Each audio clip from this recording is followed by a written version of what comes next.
네, 방금 보신 것처럼 한미 2+2 통상협의가 전격적으로 취소됐습니다. 어떤 먹구름이 끼는 것이 아니냐 우려도 큰 상황인데요. 참 우리가 예상치 못한 일들이 너무 많이 발생하는 것 같습니다.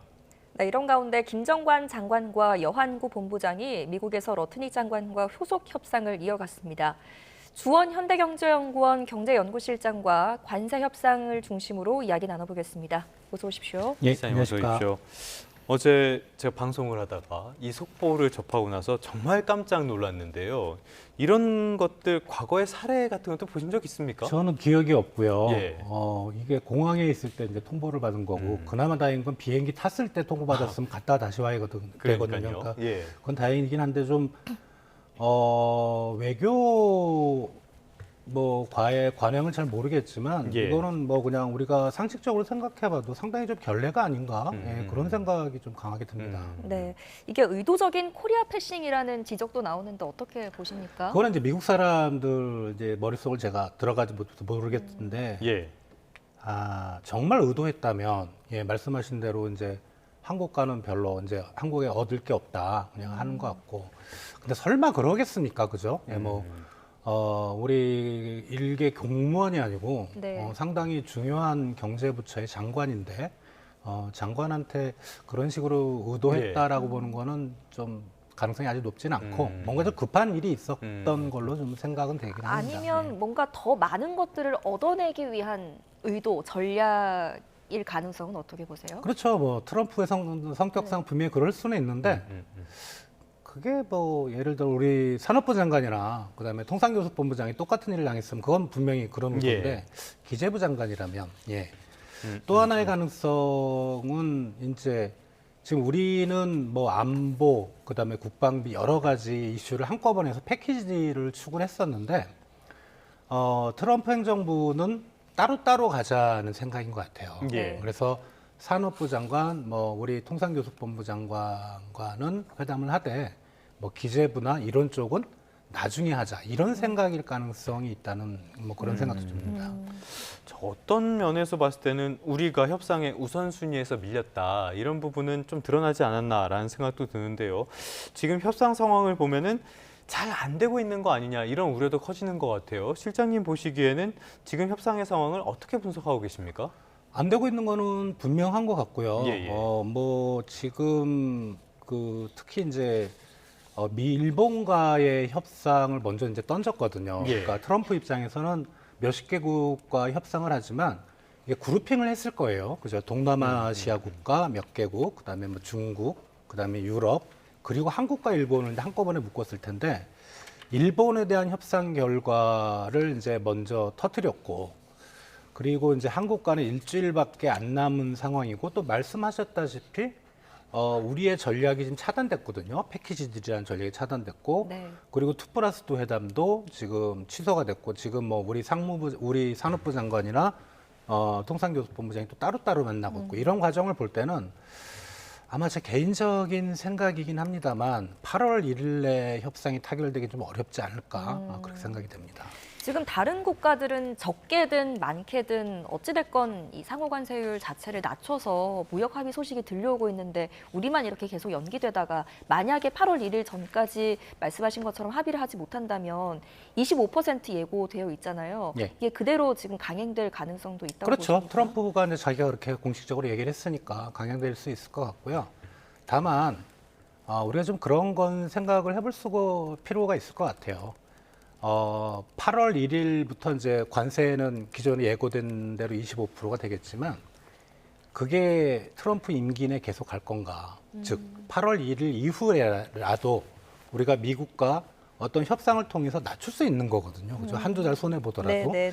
그래서 지금 일본이 그렇게 크게 어떻게 보면은 미국한테 퍼준 것도 사실 일본 내 정치 상황이 되게 안 좋잖아요. 예. 선거도 참패했고 시간도 없고 궁지에 몰리다 보니까 일본이 그렇게 퍼준 게 아닌가라는 생각이 들어서 우리가 협상을 할 때 가장 해서는 안 되는 게 그 시간에 쫓기는 편이 항상 불리하게 돼 있습니다. 예. 우리가 8월 1일이라는 그 시간을 데드라인으로 두고 쫓긴다는 느낌을 가지면 우리 협상하는 당국자들이, 그러면은 협상 결과가 좋게 나올 수는 없거든요. 그래서 저는 개인적으로 좀 손해 보더라도 8월 1일에 너무 목매이지 말자 그렇게 생각합니다. 네, 저희가 지금 일본과 미국의 관세 협상 내용에 대한 그래픽을 보여드리고 있었는데요. 보면은 일본이 미국에 굉장히 대규모의 투자를 하고 시장을 개방을 한다 이런 소식도 담겨 있거든요. 물론 해석은 지금 엇갈리고 있습니다. 그런데 이런 것들을 고려했을 때 우리는 미국에 줄 수 있는 카드가 마땅치 않다. 특히 저 정도 대규모 투자는 어렵다 이런 분석도 나오거든요. 실장님 어떻게 보십니까? 우리나라는 이제 일본 전체 경제 규모의 한 절반도 안 되거든요. 네. 그래서 저거를 어떻게 계산했을까라는 게 좀 궁금하긴 한데 뭐 예산 대비 또는 뭐 GDP 대비로 이제 계산했을 수도 있긴 한데 5,500억 달러는 우린 절대 불가능하고요. 원래 일본이 제시했던 한 4천억 달러 정도였는데 트럼프가 올렸다 그래요. 뭐 막판에 자기가 고쳤었다고. 예. 그러면은 우리는 아무리 많아도 2천억 달러 미만이어야 되고요. 2천억 달러. 일본이 제시한 4천억 달러 기준으로 봐서. 그리고 또 하나의 문제는 일본 같은 경우는 엔화라는 국제 통화를 가지고 있습니다. 예. 그걸 가지고 어떻게 미국으로 갈 수 있지만 우리나라는 원화로 미국에 투자할 수는 없잖아요. 예. 만약에 일본처럼 4천억 달러라면 우리 외환 보유고 다 동원해야 되거든요. 네. 그게 가능할까? 물론 이제 뭐 우리 대기업이나 뭐 정부가 보증하고 이러면 되겠지만 그래서 저는 일본 GDP 규모의 절반 2천억 달러라고 하더라도 우리나라한테는 상당히 부담이 되는 그런 투자 규모가 아닐까 생각이 됩니다.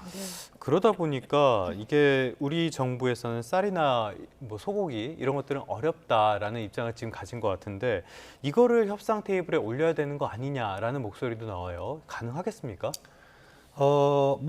이거는 정부가 결심하면 가능한 거죠. 가능하겠냐고 이제 저한테 물어보신 거는 국내 반발이죠. 국내 농민단체들이 그렇죠. 상당히 반발할 거고. 근데 일본이 이제 쌀 시장 개방한 거에 대해서 이 시장 개방이라고 우리 자동차 개방에 대해서 트럼프가 계속 뭐 일본의 양보를 얻어냈다고 보는데 얘기하는데 실제로는 일본은 한 77만 톤 정도를 의무적으로 수입을 해야 됩니다. 일본 전체 쌀 소비량이 한 700만 톤이 10분의 1 정도를 해야 되는데 이 소비하는 그 쌀을 그 내용을 보면 식용이 아니에요. 바이오나 사료나 그다음에 외국의 원조, 일본용이 아니고 또 중요한 거는 트럼프의 쌀 시장이 그 70만 톤 안에서 지금 미국 비중이 수입 비중이 한 30, 40% 정도 되거든요. 그걸 늘려라. 추가적으로 하는 게 아니고. 그거는 가능하거든요. 그렇죠. 그 생색을 낸 거고 또 자동차 같은 경우는 지금 미국 자동차가 일본에서 안 팔리는 이유가 뭐 그 검사 기준이 까다로워서가 아니고 일본 가보시면 알겠지만 도로가 되게 좁아요. 그래서 경차 비중이 절반입니다. 미국 차가 어디서 팔리겠습니까? 그 픽업 트럭에서 이렇게 큰 차들이니까요. 그러니까 일본은 일본대로 생색을 낸 거죠. 이걸 뭐 일본 언론들에 들어가서 이제 요새는 웹이 하도 발전이 돼서 한국어 클릭하면은 쭉 나오는데 뭐 아사히, NHK, 뭐 산케이 등 진보 우파를 가리지 않고 일본이 실속을 챙겼다고 자랑을 하고 있어요. 그러니까 우리나라가 쌀 시장 개방을 일본처럼 그렇게 할 수 없는 이유는 우리는 5개 국가하고 이 수입 물량, 우리도 의무 수입 물량인데 그게 협정을 해야 돼요. 동시에 5개 국가가 해야 되는데 우리는 그게 불가능합니다. 다만 이제 소고기는 30개월 이상 소고기 수입은 우리 정부가 결단만 내리면 할 수는 있는데 근데 개인적인 생각으로 이번 그 일본과 미국과의 협상을 보면 쌀 시장 자동차는 아닌 것 같아요. 트럼프 행정부가 그걸 몰랐을 리도 없고요. 실질적으로 효과가 없다는 투자가 일본이 미국에 5,500억 달러 투자하는 거 그 부분이 상당히 컸던 것 같고 관건은 우리도 역시 미국에 얼마 투자를 해줄 수 있느냐 그거지 않을까 싶습니다. 자, 그런데 이런 가운데 지금 이재명 대통령이 재계 인사들을 잇따라 만나는 모습이 포착되고 있습니다. 만나서 무슨 이야기 했을까요? 뭐 주요 그 논의는 제가 뭐 들어보지 않았지만 미국과의 얘기이지 않겠습니까? 만약에 이제 관세가 우리가 아주 비관적인 시나리오 우리 25%뭐 맞는다면 수출에 얼마나 영향을 미칠까? 기업들의 실적이 얼마나 어려울까 그런 거고 또 하나는 만약에 우리 일본처럼 우리가 이제 미국에 투자를 하려면 일본도 정부가 투자는 아니거든요. 그러니까 정부가 보증하는 민간 자본이 투자하는 거니까 우리 기업들은 큰 기업들은 과연 미국에 지금 얼마나 투자하고 있고 추가적인 투자 혜택이 얼마나 될까 그런 거를 아마 좀 논의를 하지 네. 않았을까라는 개인적인 생각입니다. 역시 이건 역시도 대미 투자나 이번 협상에 직접 연관이 돼 있다라고 봐야 될 것 같은데, 자, 일단 당장은 우리 기업들에게 충격을 주고 있어요. 2분기 실적까지를 봐도 삼성전자가 어닝 쇼크였고, 이번에 현대차 실적이 나왔는데 매출은 늘었는데 영업이익은 많이 감소를 했습니다. 그러니까 외형은 커졌는데 실속은 안 좋았다. 역시 관세 충격이라고 봐야겠죠? 그건 분명한 것 같고요. 예. 근데 매출이 늘었다는 건 자동차는 잘 팔렸다는 거죠. 그 자동차 부품의 관세가 매기면서 그거는 이제 이익하고 관련돼 있지 않습니까? 예. 그런데 작년 2분기 2024년 2분기 대비 이제 뭐 8천억 정도 준 거잖아요, 영업이익이. 예. 네. 근데 작년 2분기가 사상 최대 실적이었거든요. 예. 개인적으로는 이게 뭐 적자가 얼핏 보기에는 영업 이익이 아니고 영업 적자가 마이너스 8천 이게 아니고 저 정도면 잘하고 있는 거예요. 그러니까 우리 이제 그 언론사들이 이제 최근에 뭐 미국과의 관세 협상이 안 좋고 그러다 보니까 뭐 자동차가 타격이 많다라는 예. 거를 이제 같은 흐름에서 기사를 쓰다 보니까 그런데 저 정도면 괜찮은 겁니다. 제가 보기에는. 예. 뭐 크게 우려할 바는 없고 현대차에 대한 눈높이가 워낙 높아지기도 했어요. 그리고 분기이익이 지금 2조 뭐 몇 조씩 되는데요. 3조 6천이죠. 그죠? 올해 2분기가. 네. 분기이익입니다. 예. 3,600억도 아니고 3조 6천이면 뭐 상당히 좋지 않겠습니까? 네. 자, 그러면 이 관세 협의가 장기화되는 경우에 우리 경제에 어떤 타격이 미쳐질 것인지도 궁금한데, 이게 관세 협의가 미뤄지면 미뤄질수록 우리나라 경제에는 하루마다 막대한 손해가 입혀지고 있다, 이런 또 일각에선 주장을 하더라고요. 맞는 이야기입니까? 그렇죠. 아무래도 미국으로 가는 거 뭐 자동차만 보더라도 대당 한 2천만 원씩 올라간다고 하냐 가격이. 그러니까 우리가 뭐 미국에서 사실 미국 기업과 경쟁하는 건 아니고 독일산 자동차나 일본산 자동차하고 경쟁을 하잖아요. 그럼 가격 경쟁에서 그 정도 타격이면 상당히 좀 큰 거라고 생각이 되고요. 예. 그러면은 이제 미국으로 하는 수출이 많이 줄 수가 있고, 수출은 분명히 관세가 만약 25%로 계속 간다면은 어려울 수 있는데, 근데 현대기아차 입장에서는 이제 미국에 공장이 있어서 그 생산 비중을 당장은 아니지만 점점 높일 거라고 하거든요. 예. 네. 그래서 기업은 적응을 할 것 같아요. 제가 보기에는. 그럼 이제 자동차를 제외한 나머지 쪽에 이제 상호 관세가 붙는데, 예. 그런 기업들을 보면은 이제 현대 기아차처럼 큰 기업들이 아니고 이제 중소 중견 수출 기업들이 많거든요. 예, 예. 이쪽에 있으신 분들은 힘들어요. 예.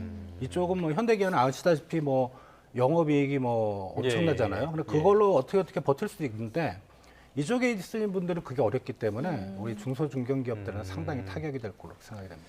자, 중소 중견 기업들 생각을 하면 서둘러서 불확실성을 줄일 필요는 분명히 있어 보이는데, 우리 정부 쪽에 나오는 이야기 들어오면은 이 조선과 반도체 이런 것들은 협상 카드로도 안 보고 그래서 우리가 정말 줄 게 마땅치가 않다라는 이야기가 계속 나와요. 실장님께서는 막판 협상을 위한 조언 해주신다면 어떻게 말씀하시겠습니까? 핵심은 뭐 방산 협력, 뭐 예. 그리고 말씀하신 뭐 반도체, 뭐 미국 중심의 반도체망이 이렇게 들어가는 거, 예.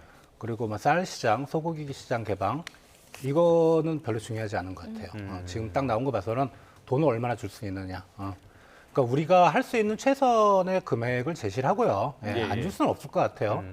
이게 일종의 갈취인데 예. 할 수 없어요. 뭐 지금 세상이 그렇게 돌아가니까.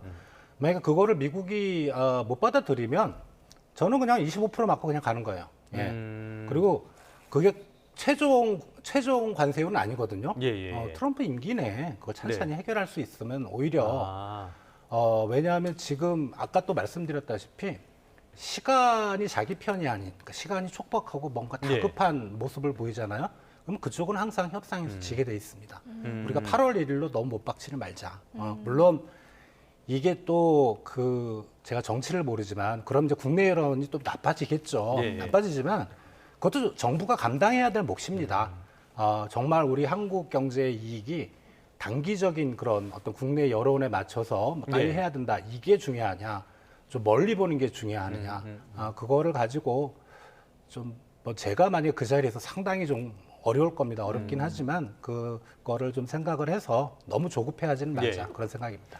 뭐 우리도 내년에 지방선거가 있지만은 미국도 중간선거가 있으니까요. 어느 쪽이 더 마음이 급할지 말씀하신 대로 조금 여유를 갖고 봐도 될 것 같긴 합니다. 오늘은 주원 현대경제연구원 경제연구실장과 함께 관세 협상을 중심으로 이야기 나눠봤습니다. 오늘 말씀 잘 들었습니다.